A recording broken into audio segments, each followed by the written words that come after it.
Here we go, everybody. Excel Basics 101, Part 4 on our adventure in understanding Excel. We're going to look at formulas today. I'm going to jump right in.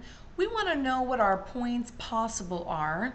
So I'm going to click right there on W3, and I'm going to go up here to Auto Sum. You will see the computer automatically knows I want to add those numbers right there. I'm going to press Enter. Now, you see this little black box? There's a little black box on the bottom of every cell. Whenever you click in it, that little black box is called the AutoFill handle. When you move the mouse over it, it moves from a white plus sign to a black plus sign. When you have a black plus sign, you click, hold, and drag.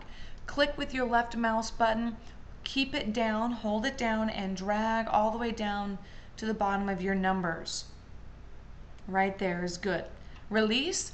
It did all that math for you. It's one of the most amazing features.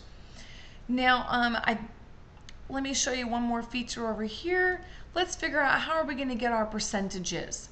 So using our percentages, we're going to type in a formula in order to find out each student's percentage in the class.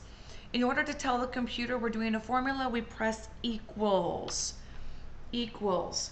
And now there's two ways you can do this. You can type it or you can click. So I'm going to click on student Augustine, I think it's Augustine, right here, W4.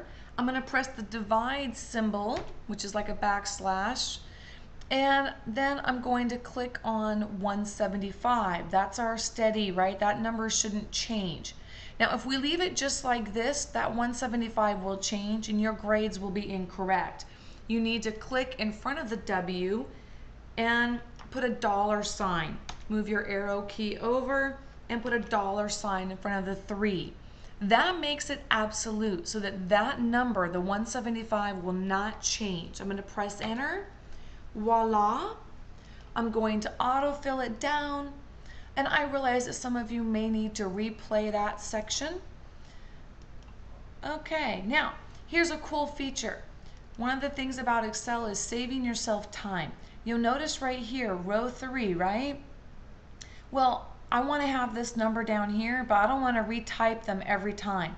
And if I type this number right here, and I change this one, it doesn't change this one.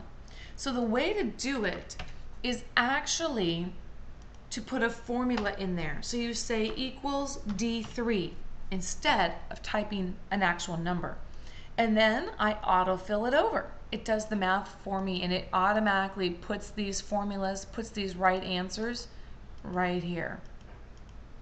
Okay, now we're going to do an average. So with the average, we're going to just click right there in cell D44. We're going to go over here to the down arrow and we're going to go into average. Now the computer's saying D28 to D43. First off, I don't want it to add in this row right here. Row 43, I don't want it included. So I'm going to move my mouse a little bit and I want to adjust this. Okay, now I notice D28 is not going to be high enough. So I've got to scroll up. Now you could just type it or you can click on the blue box there and drag up. And then we're going to press enter. And I'm going to drag, I'm going to use my autofill and move it over. And this gives me, and I'm going to actually go over all the way, if my computer will cooperate. Okay, because I want it to show for all of this.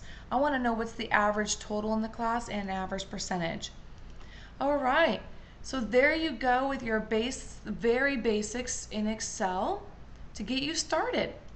Hope you enjoyed and hope you'll tune in for our next episode.